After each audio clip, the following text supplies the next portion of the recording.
ಕಲಬುರಗಿ ಜಿಲ್ಲೆಯ ಚಿಂಚೋಳಿ ತಾಲೂಕಿನ ಸುಲೇಪೇಟ್ ಗ್ರಾಮದಲ್ಲಿ ಶೋಷಿತ ಸಂಘಟನೆಗಳ ಒಕ್ಕೂಟದ ವತಿಯಿಂದ ಸಂವಿಧಾನ ಸಮರ್ಪಣಾ ದಿನಾಚರಣೆ ಅಂಗವಾಗಿ ಶುಕ್ರವಾರ ಸರ್ಕಾರಿ ಭವನದಲ್ಲಿ ವಿಚಾರ ಸಂಕಿರಣ ಕಾರ್ಯಕ್ರಮ ಹಮ್ಮಿಕೊಳ್ಳಲಾಗಿತ್ತು. ಕಾರ್ಯಕ್ರಮದಲ್ಲಿ ದಿವ್ಯ ಸಾನ್ನಿಧ್ಯ ವಹಿಸಿದ ಊರಲಿಂಗ ಪೆದ್ದಿಮಠ ಮೈಸೂರು ಪೀಠಾಧ್ಯಕ್ಷರಾದ ಶ್ರೀ ಜ್ಞಾನಪ್ರಕಾಶ್ ಸ್ವಾಮಿಗಳು ಹಾಗೂ ಮುಖ್ಯ ಅತಿಥಿಗಳಿಂದ ಕಾರ್ಯಕ್ರಮವನ್ನು ಉದ್ಘಾಟಿಸಲಾಯಿತು. ನಂತರ ಮಾತನಾಡಿದ ಅವರು, ಭಾರತದ ಆತ್ಮವೇ ಭಾರತದ ಸಂವಿಧಾನವಾಗಿದ್ದು ಅದನ್ನು ಉಳಿಸಿ ಬೆಳೆಸುವ ಜವಾಬ್ದಾರಿ ಪ್ರತಿಯೊಬ್ಬ ನಾಗರಿಕನ ಮೇಲಿದೆ. ಸಂವಿಧಾನವನ್ನು ಮುಗಿಸುವ ಅಥವಾ ಬದಲಾಯಿಸುವ ಪ್ರಯತ್ನಗಳು ನಡೆಯುತ್ತಿರುವ ಈ ಸಂದರ್ಭದಲ್ಲಿ ಸಂವಿಧಾನವನ್ನು ಜೀವಂತವಾಗಿ ಉಳಿಸುವ ಉದ್ದೇಶದಿಂದಲೇ ಸುಲೇಪೇಟ್ ಗ್ರಾಮದಲ್ಲಿ ಎಲ್ಲ ಮಹಾಪುರುಷರ ಭಾವಚಿತ್ರಗಳು ಹಾಗೂ ಸಂವಿಧಾನದ ಪೀಠಿಕೆಯೊಂದಿಗೆ ಮೆರವಣಿಗೆ ಹಮ್ಮಿಕೊಳ್ಳಲಾಗಿದೆ. ಭಾರತ ವಿಕಸಿತ ರಾಷ್ಟ್ರವಾಗಬೇಕಾದರೆ ಸಂವಿಧಾನವೇ ದೇಶದ ಆತ್ಮವಾಗಬೇಕು. ಸಂವಿಧಾನವನ್ನು ಒಂದು ಧರ್ಮ ಅಥವಾ ಒಂದು ಜಾತಿಗೆ ಮಾತ್ರ ಸೀಮಿತವಾಗಿ ಬರೆಯಲಾಗಿಲ್ಲ. ಡಾಕ್ಟರ್ BR ಅಂಬೇಡ್ಕರ್ ಅವರು ಎಲ್ಲ ಜಾತಿ, ಧರ್ಮ ಹಾಗೂ ವರ್ಗಗಳ ಹಿತಕ್ಕಾಗಿ ಸಂವಿಧಾನವನ್ನು ರಚಿಸಿದ್ದಾರೆ ಎಂದು ಅವರು ಹೇಳಿದರು. ಕಾರ್ಯಕ್ರಮದ ಮುಂಚಿತವಾಗಿ ಸುಲೇಪೇಟ್ ಗ್ರಾಮದ ಪ್ರಮುಖ ಬೀದಿಗಳಲ್ಲಿ ಭವ್ಯ ಮೆರವಣಿಗೆ ನಡೆಸಲಾಯಿತು. ಬಸವೇಶ್ವರ ವೃತ್ತದಿಂದ ತೆರವಾದ ವಾಹನದಲ್ಲಿ ಮುಖ್ಯ ಅತಿಥಿಗಳನ್ನು ಮೆರವಣಿಗೆ ಮೂಲಕ ಕರೆತರಲಾಯಿತು. ದೇಶಭಕ್ತರು, ಸಮಾಜ ಸೇವಕರು, ಶರಣರು ಹಾಗೂ ವೀರ ಯೋಧರ ಭಾವಚಿತ್ರಗಳನ್ನು ಆಟೋಗಳ ಮೇಲೆ ಅಳವಡಿಸಿ ನಡೆಸಿದ ಮೆರವಣಿಗೆ ಸಾರ್ವಜನಿಕರ ಗಮನ ಸೆಳೆಯಿತು. ಈ ಸಂದರ್ಭದಲ್ಲಿ ವಿಠಲ್ ಮಹಾರಾಜರು ಕೊರ್ವಿ, ಬಾಲರಾಜ್ ಗುತ್ತೇದಾರ್, ಟಿಪ್ಪು ಸುಲ್ತಾನ್ ವಂಶಜರಾದ ಸಾಹೇಬ್ ಮನ್ಸೂರ್ ಅಲಿ, ಗ್ರಾಮ ಪಂಚಾಯತ್ ಅಧ್ಯಕ್ಷರಾದ ಸಂತೋಷ್ ರಾಥೋಡ್, ಸುಭಾಷ್ ಶಿಲವಂತ್, ಶಿವರಾಮ್ ರಾಥೋಡ್, ರುದ್ರಶೆಟ್ಟಿ ಪಡ್ಶೆಟ್ಟಿ, ದೇವೇಂದ್ರಪ್ಪ ಹೋಳ್ಕರ್, ಅಶೋಕ್ ಹುವಿನ್ ಭಾವಿ, ನರಸಮ್ಮ ಔಂಟಿ, ಜ್ಯೋತಿ ಡಿ ಬೊಮ್ಮ, ಶರಣಬಸಪ್ಪ ಮಂಶೆಟ್ಟಿ, ಮಾರುತಿ ಗಂಜಗೇರಿ, ಮಲ್ಲಿಕಾರ್ಜುನ್ ಪಾಳ್ದಿ, ಮಲ್ಲಿಕಾರ್ಜುನ್ ಮಾಳ್ಗಿ, ಗುರುನಾಥ್ ರೆಡ್ಡಿ, ವೀರಣ್ಣ ಗಂಗಣ್ಣ, ಬಾಬಣ್ಣ ಗುಲ್ಗುಂಜಿ, ಸಂಪತ್ ಕುಮಾರ್ ಬೆಳಿಚುಕ್ಕಿ, ಸಮದಾನಿ ಕೋಹಿರ್, ಪ್ರಕಾಶ್ ಮಂತ್ರಿ, ಮಲ್ಲಿಕಾರ್ಜುನ್ ಜಮ್ಮುನ್, ಮೊಯಿನ್ ಮೋಮಿನ್, ರಜಾಕ್ ಪಟೇಲ್, ತೌಫೀಕ್ ಯಾಕಾಪುರ್, ರವಿ ರುಸ್ತಂಪುರ್, ಸುನೀಲ್ ಕಪೂರ್, ಮಲ್ಲಿಕಾರ್ಜುನ್ ಗುಲ್ಗುಂಜಿ, ಸಿರಾಜ್ ಪಟೇಲ್, ಮೆಹಬೂಬ್ ಮೋಮಿನ್, ಲಾಳ್ಳೆ ಸಾಬ್, ರಸೂಲ್ ಸೇರಿದಂತೆ ಅನೇಕರು ಈ ಕಾರ್ಯಕ್ರಮವನ್ನ ಆಯೋಜನೆ ಮಾಡಿ ಇವತ್ತಿನ ದಿವಸ ಬಹಳಷ್ಟು ಜನ ನಾವು ಸುಲೇಪೇಟದಾಗ ಐತಿಹಾಸಿಕ ಯಾವುದು ಜಾತ್ರೆ ಆಗ್ತದಂದ್ರ ವೀರಭದ್ರೇಶ್ವರ ಜಾತ್ರೆ ಆಗ್ತದ. ನಾವು ವೀರಭದ್ರೇಶ್ವರ ರಥ ಮೆರವಣಿಗೆ ಮಾಡ್ಕೊಂಡು ಬಂದಿದ್ದು ನೋಡಿದ್ದೇವೆ ನಾವು. ಆದ್ರೆ ಇವತ್ತು ಬಹಳಷ್ಟು ಜನ ನಮಗ್ ಫೋನಿನ ಮೂಲಕ ವೀರಭದ್ರೇಶ್ವರ ಮೆರವಣಿಗೆ ಮಾಡ್ಕೊಂಡು ಬಂದಿದ್ದು ನೋಡಿದ್ದೇವೆ. ಆದ್ರೆ ಇವತ್ತು ಸುಲೇಪೇಟದಾಗ ಪ್ರತಿಯೊಂದು ಸಮಾಜದ ಮಹಾಪುರುಷರ ಭಾವಚಿತ್ರಗಳನ್ನು ಮೆರವಣಿಗೆ ಮಾಡ್ಕೊಂಡು ಅಂತ ಹೇಳಿದ ಅದಕ್ಕೆ ನಿಮಗೆ ಒಪ್ಪಕ ಧನ್ಯವಾದಗಳನ್ನು ಹೇಳ್ತೀವಿ ಅಂತೇಳಿ ನಮಗ ವಾಟ್ಸಪ್. ಮುಖ್ಯವಾಗಿ ಒಂದು ಸಂವಿಧಾನ ಸಮರ್ಪಣಾ ದಿನ ಅಂತ ನಾವು ಇವತ್ತು ಏನು ಆಚರಿಸ್ತಾ ಇದ್ದಾರೆ. ಸಂವಿಧಾನ ಎನ್ನುವುದು ನಮಗೆ ಎಷ್ಟು ಸ್ವಾತಂತ್ರ್ಯ ಕೊಟ್ಟಿದೆ ಅನ್ನೋದು ನಮ್ಗೆಲ್ಲರಿಗೂ ಗೊತ್ತಿದ್ದ ವಿಷಯ. ಸಂವಿಧಾನದ ಬಗ್ಗೆ ಆಗಲಿ, ಅಂಬೇಡ್ಕರ್ ಬಗ್ಗೆ ಆಗಲಿ, ಬಸವಣ್ಣನವ್ರ ಬಗ್ಗೆ ಆಗಲಿ, ಗಾಂಧೀಜಿಯವರ ಬಗ್ಗೆ ಆಗಲಿ ನಮ್ಗೆಲ್ಲರಿಗೂ ಗೊತ್ತೇ ಇದೆ.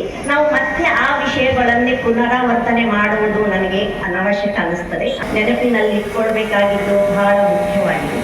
ಈಗ ಅಂಬೇಡ್ಕರ್ ಅವರು ವಿದ್ಯೆಗೆ ಎಷ್ಟೊಂದು ಮಹತ್ವವನ್ನು ಕೊಟ್ಟರು. ನಾನು ಇವತ್ತು ಬಂದು ಈ ಸ್ಥಿತಿನಲ್ಲಿ ಈ ಸ್ಟೇಜ್ನಲ್ಲಿ ಮಾತಾಡಬೇಕಂತ ಏನಾದರೂ ಇದ್ರೆ ಅದು ಅಂಬೇಡ್ಕರರ ಒಂದು ಸಮಾನತೆಯ ಕನಸು.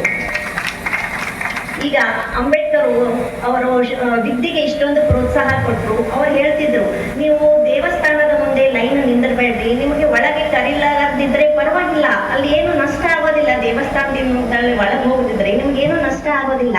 ನೀವು ಯಾಕೆ ಹೋರಾಟ ಮಾಡ್ತೀರಿ ಅನ್ನೋದೊಂದು ಅವರ ವಾದವಾಗಿತ್ತು.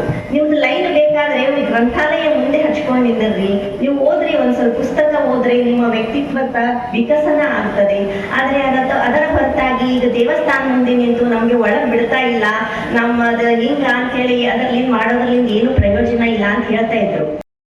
डगमगाती है, नीला झंडा देखते ही सरकारों को डर पैदा होता है कि कौन सा मूवमेंट खड़ा रहे, ये कौन से लोग, अगर 10 लोग भी जाकर सरकारी दफ्तरों में मांग मांगे तो सलाम ठोककर आप तमाम के काम करके देने वाले अधिकारी सिर्फ और सिर्फ ताकत देने वाले बाबा साहेब अम्बेडकर हैं.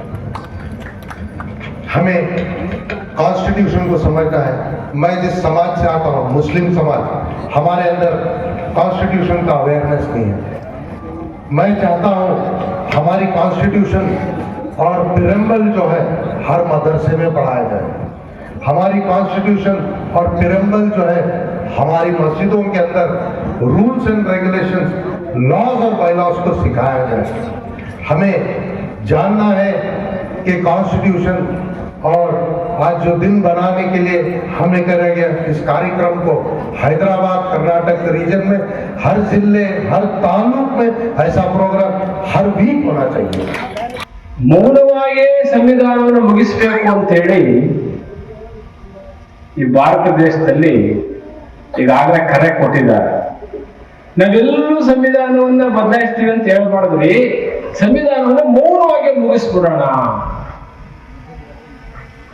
ಸಂವಿಧಾನವನ್ನ ಮೌನವಾಗಿ ಮುಗಿಸಬೇಕು ಅಂತಕ್ಕಂಥ ಸಂದರ್ಭ ಬಂದಾಗ ಸುಲೇಪೇಟೆ ಅವರು ಯಾಕೋ ಇದು ಬಹಳ ಕಷ್ಟ ಆಯ್ತದೆ, ಇದು ಯಾಕೋ ಬಹಳ ಅಪಾಯ ಆಗುತ್ತೆ, ಇಲ್ಲ ಸ್ವಲ್ಪ ಯಾರು ಮೌನವಾಗಿ ಮುಗಿಸ್ಬೇಕು ಅಂತ ಅಡ್ಡ ಕತ್ತರಿ ಹಾಕ್ತಿದಾರೋ ಅವ್ರನ್ನ ಎಚ್ಚರಿಸಬೇಕು ಅಂತೇಳಿ ಸುಲೇಪೇಟೆ ಒಳಗಡೆ ಎಲ್ಲಾ ಮಹಾಪುರುಷರನ್ನು ಒಳಗೊಂಡು ಮೆರವಣಿಗೆ ಮುಖಾಂತರವಾಗಿ ಸಂವಿಧಾನದ ಪ್ರಿಯಾಂಬಲ್ ಅನ್ನ ಮೆರವಣಿಗೆ ಮಾಡಿ ನೀವು ಇಲ್ಲಿ ಬಂದಿದ್ದೀರಿ ಅಂದ್ರೆ ನೀವು ಸಂವಿಧಾನವನ್ನ ಜೀವನವನ್ನ ಪ್ರಾರಂಭ ಮಾಡಬೇಕು ಅಂತ ಅನ್ಕೊಂಡಿದ್ದೀವಿ. ನಮ್ಮ ಪೂಜ್ಯ ಮಹಾಸ್ವಾಮಿಗಳವರು ಮತ್ತೆ ನಮ್ಮ ಮಾರುತಿಯವರು, ಸುಭಾಷ್ ಶೀಲವಂತ್ ಅವರು, ನಮ್ಮ ನ್ಯಾಯಾಧೀಶರು, ನಮ್ಮ ಮನ್ಸೂರಾಲಿಗಳು ಎಲ್ಲರೂ ಒಟ್ಟಾಗಿ ಸೇರಿಕೊಂಡು ಈ ಸಂವಿಧಾನವನ್ನು ಉಳಿಸಬೇಕು ಅಂತಕ್ಕಂಥ ಕಲ್ಪನೆ ಇಟ್ಟುಕೊಂಡು ಸಂವಿಧಾನ ಸಮರ್ಪಣಾ ದಿನ ಅಂತ ಹೇಳಿ ನೀವೆಲ್ಲರೂ ಒಟ್ಟಾಗಿ ಸೇರಿ ಈ ಕಾರ್ಯಕ್ರಮ ಆಯೋಜನೆ ಮಾಡೋದ್ರಿಂದ ತಮ್ಮೆಲ್ಲರಿಗೂ ನಾನು ಜೈವಿ ವಂದನೆಗಳನ್ನ ಸಲ್ಲಿಸ್ತಾ ಬಂದರೆ, ವಿಶೇಷವಾಗಿ ಸಂವಿಧಾನ ಅಂತಕ್ಕಂಥದ್ದು ಇವತ್ತೇನು ವಿಕಸಿತ ಭಾರತದ ಕನಸನ್ನ ಕಟ್ಟಬೇಕಂದ್ರೆ ಸಂವಿಧಾನ ಭಾರತ ದೇಶದ ಆತ್ಮ ಆಗಿರಬೇಕು. ಭಾರತದ ಆತ್ಮ ಯಾವುದಂದ್ರೆ ಸಂವಿಧಾನ ಅಂತ ಹೇಳ್ಬೇಕು.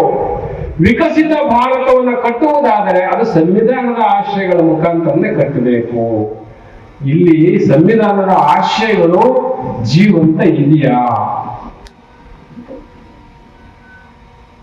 ನಮ್ಮ ಸಹೋದರ ಮಾತಾಡ್ತಾ ಇದ್ರು, ಒಂದು ಸಮುದಾಯ, ಒಂದು ಜಾತಿ, ಒಂದು ಧರ್ಮಕ್ಕೆ ಸಂವಿಧಾನ ಬರೆದಿಲ್ಲ ಅಂಬೇಡ್ಕರ್. ಎಲ್ಲ ಜಾತಿ, ಎಲ್ಲ ಧರ್ಮದವರು ನಮ್ಮ ಮಹಿಳೆಯರು ಮಾತಾಡ್ತಾ ಹೇಳ್ತಾ ಇದ್ರು, ಎಲ್ಲಿದೆ ರಕ್ತ ಸಂಬಂಧ? ಸಂವಿಧಾನ ಒಂದ್ ಕಡೆಗೆ ಇರ್ಲಿ, ಸಂವಿಧಾನದ ಬಗ್ಗೆ ಮಾತಾಡೋ ಯೋಗ್ಯತೆನೇ ನಮ್ಗಿಲ್ಲ. ಸಂವಿಧಾನದ ಬಗ್ಗೆ ಮಾತಾಡೋ ಯೋಗ್ಯತೆ ನಮ್ಗಿಲ್ಲ. ಆದ್ರೆ ರಕ್ತ ಸಂಬಂಧದ ಮಗಳನ್ನ, ಗರ್ಭವನ್ನ ಕತ್ತರಿಸಿ ಚೂರು ಚೂರು ಮಾಡತಕ್ಕಂತಹ ಕ್ರೂರತೆ ಈ ದೇಶದಲ್ಲಿ ಇದೆ ಅಂದ್ರೆ, ತನ್ನ ಸ್ವಂತ ಮಗಳನ್ನ ಕತ್ತರಿಸಾಕ್ತಕ್ಕಂತಹ ಸಂಸ್ಕೃತಿ ಈ ದೇಶದಲ್ಲಿ ಇದೆ ಅಂದ್ರೆ ರಕ್ತ ಸಂಬಂಧ. ಸಂವಿಧಾನದ ಸಂಬಂಧ ಇರಲಿ ಒಂದು ಕಡೆ, ಮನುಸ್ಮೃತಿ ಜೀವಂತವಾಗಿದೆ. ಅವ್ರಿಗಷ್ಟು ಕ್ರೌರ್ಯ ಎಲ್ಲಿಂದ ಬಂತು? ತನ್ನ ಹೆತ್ತ ಮಗಳನ್ನೇ ಕತ್ತರಿಸಾಕ್ಬೇಕು ಅಂತಕ್ಕಂತಹ ಆಲೋಚನೆ ಬಂದದ್ದು ಎಲ್ಲಿಂದ? ಸಂವಿಧಾನದಿಂದ ಬಂದ. ತನ್ನ ಸ್ವಂತ ಮಗಳು ಮಾನ್ಯ 8 ತಿಂಗಳು 7 ತಿಂಗಳ ಗರ್ಭಿಣಿಯನ್ನ ಕತ್ತರಿಸಾಕ್ತಕ್ಕಂಥ ಶಕ್ತಿ, ಕ್ರೌರ್ಯ ಎಲ್ಲಿಂದ ಬಂತು ಅಂದ್ರೆ ಅದು ಮನುಸ್ಮೃತಿಯ ಪ್ರೇರಣೆ, ಜಾತಿಯ ಪ್ರೇರಣೆ, ಮೇಲುಕೀಳಿನ ಪ್ರೇರಣೆ. ಮನುಸ್ಮೃತಿಯನ್ನ ಜೀವಂತವಾಗಿ ಕಾಪಾಡ್ಕೊಂಡು ಬರ್ತಾ ಇದ್ದಾರೆ.